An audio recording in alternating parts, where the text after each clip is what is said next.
ଊନବିଂଶ ଶତାବ୍ଦୀ କଥା ଟିକିଏ ଭାବନ୍ତୁ ତ। ସେତେବେଳେ ମହିଳାଙ୍କ ଅଧିକାର କହିଲେ ଗୋଟିଏ ଦୂରର ସ୍ୱପ୍ନ ଭଳି ଥିଲା। ଆଉ ଠିକ୍ ସେହି ସମୟରେ ଜଣେ ଦାର୍ଶନିକ ଏକ ଯୁଗାନ୍ତକାରୀ ବିଚାର ନେଇ ଆସିଥିଲେ। ତାଙ୍କ ନାଁ ଥିଲା ଜନ୍ ଷ୍ଟୁଆର୍ଟ ମିଲ୍, ଆଉ ତାଙ୍କର ସେହି ଲେଖା ହେଉଛି ଦ ସବଜେକ୍ସନ୍ ଅଫ୍ ୱିମେନ୍। ତେବେ ଆଜିର ଏହି ଆଲୋଚନାରେ ଆମେ ଏହି ଶକ୍ତିଶାଳୀ ଲେଖାକୁ ବୁଝିବା। ଆଉ ହଁ, ଏହା ପଛରେ ତାଙ୍କ ପତ୍ନୀ ହ୍ୟାରିଏଟ୍ ଟେଲରଙ୍କର କ'ଣ ଭୂମିକା ଥିଲା ସେ ବିଷୟରେ ବି ଜାଣିବା। କଥାରେ ଅଛି, କୌଣସି ବିଚାରକୁ ବୁଝିବାକୁ ହେଲେ ତାର କାମକୁ ଦେଖିବା ଦରକାର। ଆଉ ଜନ୍ ଷ୍ଟୁଆର୍ଟ ମିଲ୍ଙ୍କ କ୍ଷେତ୍ରରେ ଏକଥା ପୂରାପୂରି ସତ। ଜାଣିଛନ୍ତି, 1873ରେ ଯେତେବେଳେ ତାଙ୍କର ମୃତ୍ୟୁ ହେଲା, ସେ ନିଜ ସମ୍ପତ୍ତିର ଠିକ୍ ଅଧା, ହଁ ପୂରା ଅଧା ଭାଗ ମହିଳା ଶିକ୍ଷା ପାଇଁ ଦାନ କରିଦେଇଥିଲେ। ଭାବିଲେ ଆଶ୍ଚର୍ଯ୍ୟ ଲାଗୁଛି ନା? ଏଇଟା ଖାଲି ଗୋଟେ ଦାନ ନଥିଲା, ଏହା ଥିଲା ତାଙ୍କର ଗଭୀର ବିଶ୍ୱାସର ଏକ ଜ୍ୱଳନ୍ତ ପ୍ରମାଣ। ତେବେ ଚାଲନ୍ତୁ ଆଉ ଡେରି ନ କରି ଜାଣିବା ସେ କେଉଁ ବିଚାର ଥିଲା ଯାହା ତାଙ୍କୁ ଏତେ ବଡ଼ ପଦକ୍ଷେପ ନେବାକୁ ପ୍ରେରିତ କରିଥିଲା। ଆଚ୍ଛା, ମିଲ୍ଙ୍କର ଏହି ପୂରା ଯୁକ୍ତିକୁ ଭଲ ଭାବରେ ବୁଝିବା ପାଇଁ ଆମେ ଏହି ଆଲୋଚନାକୁ 5ଟି ଭାଗରେ ବାଣ୍ଟି ଦେଇଛେ। ପ୍ରଥମେ ଆମେ ଦେଖିବା ଅଧୀନତାର ପ୍ରକୃତ ଅର୍ଥ କ'ଣ, ତାପରେ ଏମିତି ହେବାର କାରଣ କ'ଣ ଥିଲା, 3 ନମ୍ବରରେ ଏହି ପ୍ରଥା କାହିଁକି ଭୁଲ ଥିଲା, 4ରେ ମିଲ୍ କି ସମାଧାନ ବାହାର କଲେ, ଆଉ ଶେଷରେ ସବୁଠୁ ମଜାଦାର କଥା, ମିଲ୍ କେମିତି ନିଜ କଥାକୁ କାମରେ କରି ଦେଖାଇଥିଲେ। ହଉ, ତେବେ ଆସନ୍ତୁ ଆରମ୍ଭ କରିବା। ମିଲ୍ ବାରମ୍ବାର ଏହି ଯେଉଁ ଅଧୀନତା ବା ସବଜେକ୍ସନ୍ ଶବ୍ଦ ବ୍ୟବହାର କରିଛନ୍ତି ତାର ପ୍ରକୃତ ମାନେ କ'ଣ? ଚାଲନ୍ତୁ ପ୍ରଥମେ ଏହି ମୂଳ କଥାଟାକୁ ହିଁ ବୁଝିବା। ଦେଖନ୍ତୁ, ମିଲ୍ଙ୍କ ପାଇଁ ଅଧୀନତା ମାନେ କାହା ସହ ଖରାପ ବ୍ୟବହାର କରିବା ନଥିଲା। ନା, ଏହା ଥିଲା ଏକ ପୂରା ସିଷ୍ଟମ୍, ଗୋଟେ ସମ୍ପୂର୍ଣ୍ଣ ବ୍ୟବସ୍ଥା। ଆମ ସଂସ୍କୃତିରେ, ଆମ ଆଇନରେ, ଏପରିକି ଆମ ପରମ୍ପରାରେ ଏହା ଏମିତି ମିଶିଯାଇଥିଲା ଯେ କେହି ଏହାକୁ ପ୍ରଶ୍ନ କରୁନଥିଲେ। ଏହା ଏକ ଏମିତି ବ୍ୟବସ୍ଥା ଥିଲା ଯେ ମହିଳାଙ୍କୁ ଜନ୍ମରୁ ହିଁ କହୁଥିଲା ଯେ ସେମାନେ ପୁରୁଷଙ୍କଠାରୁ ଛୋଟ, ଆଉ ସେମାନଙ୍କର ସବୁ ସମ୍ଭାବନାକୁ ଆରମ୍ଭରୁ ହିଁ ଚାପି ଦେଉଥିଲା। ଆଚ୍ଛା, ଯଦି ଏହି ବ୍ୟବସ୍ଥା ଏତେ ବ୍ୟାପକ ଥିଲା, ତେବେ ପ୍ରଶ୍ନ ଉଠୁଛି, ଏହା ଆସିଲା କେଉଁଠୁ? ଏହା ଆରମ୍ଭ ହେଲା କେମିତି? ମିଲ୍ ଠିକ୍ ଏହି ପ୍ରଶ୍ନର ଉତ୍ତର ଖୋଜିବାକୁ ଚେଷ୍ଟା କରିଥିଲେ, ଆଉ ସେ ଯେଉଁ କାରଣଗୁଡ଼ିକ ଖୋଜି ପାଇଲେ ସେଗୁଡ଼ିକ ସତରେ ଆଶ୍ଚର୍ଯ୍ୟ କରିଦେବା ଭଳି। ମିଲ୍ କହିଲେ, ଏହାର ଆରମ୍ଭ କୌଣସି ଯୋଜନାରୁ ହୋଇନଥିଲା, ବରଂ ଏକ ଐତିହାସିକ ଦୁର୍ଘଟଣାରୁ ହୋଇଥିଲା। କେମିତି?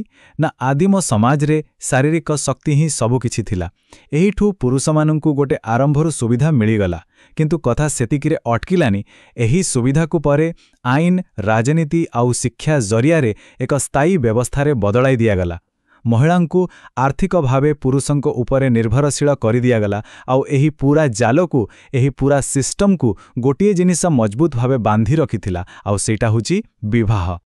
ହଁ, ଠିକ୍ ଶୁଣିଲେ, ମିଲ୍ଙ୍କର ସବୁଠାରୁ କଡ଼ା ଆକ୍ରମଣ ଥିଲା ସେହି ସମୟର ବିବାହ ବ୍ୟବସ୍ଥା ଉପରେ। ସେ ଏହାକୁ କହୁଥିଲେ ଅଧୀନତାର ମୁଖ୍ୟ ଅନୁଷ୍ଠାନ, ଏକ ପ୍ରକାର ଆଇନଗତ ଦାସତ୍ୱ। କାହିଁକି? କାରଣ ସେତେବେଳେ ବିବାହ ପରେ ଜଣେ ମହିଳା ନିଜର ସବୁକିଛି ହରାଉଥିଲେ, ନିଜର ସମ୍ପତ୍ତି, ନିଜ ସନ୍ତାନ ଉପରେ ଅଧିକାର, ଏପରିକି ନିଜର ଆଇନଗତ ପରିଚୟ। ମିଲ୍ ଏତେ ଦୂର ଯାଇ କହିଥିଲେ ଯେ କିଛି କ୍ଷେତ୍ରରେ ମହିଳାମାନଙ୍କର ସ୍ଥିତି ଦାସମାନଙ୍କୁ ଠାରୁ ବି ଖରାପ ଥିଲା। ଆଚ୍ଛା, ଏହାର କାରଣଗୁଡ଼ିକ ତ ଆମେ ବୁଝିଗଲେ, କିନ୍ତୁ ଏହାର ପରିଣାମ କ'ଣ ହେଉଥିଲା? ଏହା ସମାଜ ଉପରେ କି ପ୍ରଭାବ ପକାଉଥିଲା? ଏଇଠି ମିଲ୍ଙ୍କର ଯୁକ୍ତି ବହୁତ ମଜାଦାର। ସେ କହିଲେ, ଏହି ପ୍ରଥା କେବଳ ମହିଳାଙ୍କ ପ୍ରତି ଅନ୍ୟାୟ କରୁନଥିଲା, ବରଂ ଏହା ପୂରା ସମାଜର ବିକାଶକୁ ଅଟକାଇ ଦେଉଥିଲା। ଦେଖନ୍ତୁ, ମିଲ୍ ଥିଲେ ଜଣେ ଉପଯୋଗିତାବାଦୀ। ଏହାର ସରଳ ଅର୍ଥ ହେଉଛି ସେ ବିଶ୍ୱାସ କରୁଥିଲେ ଯେ ଯେଉଁ କାମରେ ସବୁଠୁ ଅଧିକା ଲୋକଙ୍କର ସବୁଠୁ ଅଧିକ ଭଲ ହେବ, ସେଇଟା ହିଁ ଠିକ୍। ତେଣୁ ତାଙ୍କ ହିସାବ ବହୁତ ସିଧାସାଧା ଥିଲା। ଯଦି ଗୋଟେ ସମାଜ ତାର ଜନସଂଖ୍ୟାର ଅଧା ଭାଗକୁ, ମାନେ ମହିଳାମାନଙ୍କୁ ପଛରେ ପକାଇଦିଏ, ତେବେ ସେ ସେମାନଙ୍କର ପ୍ରତିଭା, ବୁଦ୍ଧି ଆଉ ଯୋଗଦାନ ସବୁକିଛି ହରାଉଛି। ଏହା ତ ପୂରା ସମାଜ ପାଇଁ ଗୋଟେ ବିରାଟ କ୍ଷତି, ନୁହେଁ କି? ଏହା ଏମିତି ଯେମିତି ଗୋଟେ ଗାଡ଼ି କେବଳ ତାର ଅଧା ଇଞ୍ଜିନରେ ଚାଲୁଛି। କିନ୍ତୁ କ୍ଷତି କେବଳ ଏତିକିରେ ସୀମିତ ନଥିଲା, ଏହା ଥିଲା ମାନବିକତାର କ୍ଷତି। ଏହି ପ୍ରଥା କୋଟି କୋଟି ଲୋକଙ୍କଠାରୁ ସେମାନଙ୍କର ମୌଳିକ ସ୍ୱାଧୀନତା ଛଡ଼ାଇ ନେଉଥିଲା, ଆଉ ତା ପଛରେ କୌଣସି ଯୁକ୍ତି ନଥିଲା, ଥିଲା କେବଳ ପରମ୍ପରା। ମିଲ୍ ଏକଥା ବି କହିଥିଲେ ଯେ ଏହି ବ୍ୟବସ୍ଥା ପୁରୁଷଙ୍କୁ ବି କ୍ଷତି ପହଞ୍ଚାଉଛି। କେମିତି? ନା, ଏହା ସେମାନଙ୍କୁ ଅହଙ୍କାରୀ କରୁଛି ଆଉ ସେମାନଙ୍କ ଚରିତ୍ରକୁ ଦୁର୍ବଳ କରୁଛି। ତେଣୁ ସମାନତା କେବଳ ମହିଳାଙ୍କ ପାଇଁ ନୁହେଁ, ବରଂ ସମସ୍ତଙ୍କୁ ଆହୁରି ଭଲ ମଣିଷ କରିବ ବୋଲି ସେ ବିଶ୍ୱାସ କରୁଥିଲେ। ଠିକ୍ ଅଛି, ତେବେ ସମସ୍ୟା ତ ଜଣାପଡ଼ିଗଲା, କାରଣ ବି ଜଣାପଡ଼ିଗଲା, କିନ୍ତୁ ଏହାର ସମାଧାନ କ'ଣ? ମିଲିନ୍ କ'ଣ କୌଣସି ରାସ୍ତା ଦେଖାଇଥିଲେ? ହଁ, ନିଶ୍ଚୟ।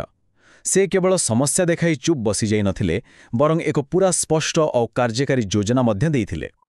ମିଲ୍ଙ୍କର ଯୋଜନା 4ଟି ମୁଖ୍ୟ ସ୍ତମ୍ଭ ଉପରେ ଠିଆ ହୋଇଥିଲା, ଆଉ ସବୁଗୁଡ଼ିକ ପରସ୍ପର ସହ ଜଡ଼ିତ ଥିଲେ। ସବୁଠୁ ପ୍ରଥମ ଆଉ ଗୁରୁତ୍ୱପୂର୍ଣ୍ଣ ଥିଲା ସମାନ ଶିକ୍ଷା, କାରଣ ଶିକ୍ଷା ହିଁ ମହିଳାଙ୍କୁ ଆତ୍ମନିର୍ଭର କରିବ। ଦ୍ୱିତୀୟରେ, ସେମାନଙ୍କୁ ଭୋଟ ଦେବାର ଅଧିକାର, ଯାହା ସେମାନଙ୍କୁ ରାଜନୈତିକ ସ୍ୱର ଦେବ। ତୃତୀୟରେ, ଆଇନ ଆଗରେ ସମ୍ପୂର୍ଣ୍ଣ ସମାନତା, ଯେମିତିକି ସମ୍ପତ୍ତିର ଅଧିକାର। କିନ୍ତୁ ମିଲ୍ ଜାଣିଥିଲେ, ଏସବୁ ଉପରେ ଯେଉଁ ଚତୁର୍ଥ ସ୍ତମ୍ଭଟି ଅଛି, ତାହା ସବୁଠୁ ଜରୁରୀ। ଆଉ ସେଇଟା ହେଉଛି ସାମାଜିକ ମାନସିକତାରେ ପରିବର୍ତ୍ତନ। କାରଣ ଲୋକଙ୍କ ଚିନ୍ତାଧାରା ନ ବଦଳିଲେ କୌଣସି ଆଇନ କାମ ଦେବନି। ଆଉ ଏବେ ଆସିବା ସବୁଠୁ ମହତ୍ତ୍ୱପୂର୍ଣ୍ଣ ଅଂଶକୁ। ଜନ୍ ଷ୍ଟୁଅର୍ଟ ମିଲ୍ କେବଳ ବଡ଼ ବଡ଼ କଥା ଲେଖୁଥିଲା ଜଣେ ଦାର୍ଶନିକ ନଥିଲେ। ନା, ସେ ଥିଲେ ଜଣେ କର୍ମୀ, ଜଣେ ଯୋଦ୍ଧା। ସେ ଯାହା ବିଶ୍ୱାସ କରୁଥିଲେ, ତାକୁ ବାସ୍ତବତାରେ ବଦଳାଇବା ପାଇଁ ସେ ନିଜେ ମଇଦାନକୁ ଓହ୍ଲାଇଥିଲେ। କଥାକୁ କାମରେ କରି ଦେଖାଇବା କାହାକୁ କହନ୍ତି, ମିଲ୍ ଏହାର ଉଦାହରଣ ଥିଲେ। ସେ ମହିଳା ମତାଧିକାର ଆନ୍ଦୋଳନରେ ସକ୍ରିୟ ଭାବେ ଯୋଗ ଦେଇଥିଲେ। ଯେତେବେଳେ ସେ ସାଂସଦ ହେଲେ, ସେ ସଂସଦ ଭିତରେ ମହିଳାଙ୍କ ଭୋଟ ଅଧିକାର ପାଇଁ ଆବେଦନପତ୍ର ଦାଖଲ କଲେ। ଏପରିକି ସେ ଆଇନରୁ ପୁରୁଷ ଶବ୍ଦକୁ ହଟାଇ ବ୍ୟକ୍ତି ଶବ୍ଦ ଯୋଡ଼ିବାକୁ ଲଢ଼େଇ କରିଥିଲେ, ଯାହା ସେ ସମୟରେ ଏକ ବହୁତ ବଡ଼ କଥା ଥିଲା। ଆଉ ଶେଷରେ, ଯେଉଁଠୁ ଆମେ ଏ ଆଲୋଚନା ଆରମ୍ଭ କରିଥିଲେ, ନିଜ ମୃତ୍ୟୁ ପରେ ବି ସେ ନିଜ ସମ୍ପତ୍ତି ଦାନ କରି ମହିଳା ଶିକ୍ଷା ପାଇଁ ନିଜର ସମର୍ଥନ ଜଣାଇ ଯାଇଥିଲେ। ତେବେ ଏହି ସବୁ ଆଲୋଚନା ପରେ ଶେଷରେ ଗୋଟିଏ ବଡ଼ ପ୍ରଶ୍ନ ଆସି ମନରେ ଠିଆ ହେଉଛି। 150 ବର୍ଷରୁ ଅଧିକ ସମୟ ବିତିଗଲାଣି। ଆଜିର ଦୁନିଆରେ ଜନ୍ ଷ୍ଟୁଆର୍ଟ ମିଲ୍ଙ୍କର ଏହିସବୁ ଯୁକ୍ତି, ଏହିସବୁ କଥା କେତେ ମାତ୍ରାରେ ପ୍ରାସଙ୍ଗିକ, ଏ ବିଷୟରେ ଟିକେ ଭାବିବା ନିଶ୍ଚୟ ଆବଶ୍ୟକ।